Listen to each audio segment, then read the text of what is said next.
Blood pressure کیا ہے، مگر بالکل سادہ طریقے سے بتاؤں گا۔ تو آپ کا خون جن خون کی نالیوں میں گردش کر رہا ہے، ان نالیوں پر جو پریشر لگاتا ہے اسے بلڈ پریشر کہتے ہیں۔ جسے غبارے میں ہوا بھرے یا پلاسٹک کی بوتل میں پانی، پھر اس غبارے یا بوتل کو دبائیں گے تو اس میں موجود ہوا یا پانی کی وجہ سے آپ کو دبانے میں مزاحمت کا سامنا ہوگا، کیونکہ وہ ہوا یا پانی اس غبارے یا بوتل کی دیواروں پر پریشر لگا رہا ہے۔ اگر خون کی نالیوں میں لگانے والا یہ پریشر ضرورت سے زیادہ بڑھا رہے گا تو کیا ہوگا؟ پھر مختلف پیچیدگیاں ہوں گی، جیسے خون کی نالیوں میں ایک طرح کے زخم ہوں گے، محسوس خون کی نالیاں جیسے گردوں اور دماغ میں موجود متاثر ہوں گے۔ ساتھ ہی دل کو بھی خون پمپ کرنے کے لیے زیادہ زور لگانا پڑے گا۔ اس لیے جسم میں ایک خوبصورت نظام ہے جو بلڈ پریشر کو کنٹرول میں رکھتا ہے اور ضرورت کے مطابق کم یا زیادہ کرتا ہے۔ اس نظام میں بہت سے اعضاء کام کرتے ہیں۔ اسی نظام کو ایک اہم حصہ ہماری خون کی نالیوں کے ارد گرد موجود پٹے ہیں۔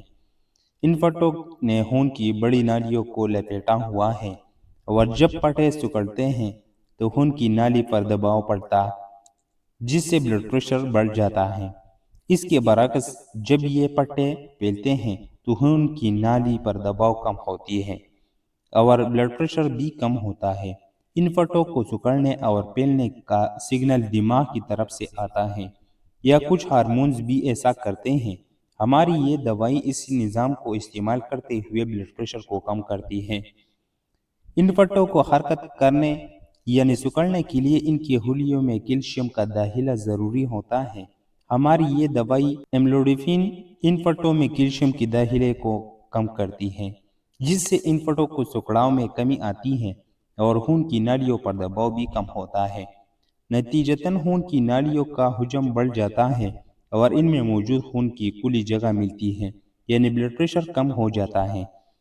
بلڈ پریشر کنٹرول کرنے کے لیے دماغ، گردوں اور ہارمونز پر مشتمل ایک پیچیدہ نظام ہے، اور اس نظام کے مختلف حصوں پر کام کرنے والی ادویات کے مختلف گروپس بھی موجود ہیں۔ جیسے اوپر ذکر کی گئی املوڈیپین دوائی کا تعلق کیلشیم چینل بلاکرز گروپ سے ہے۔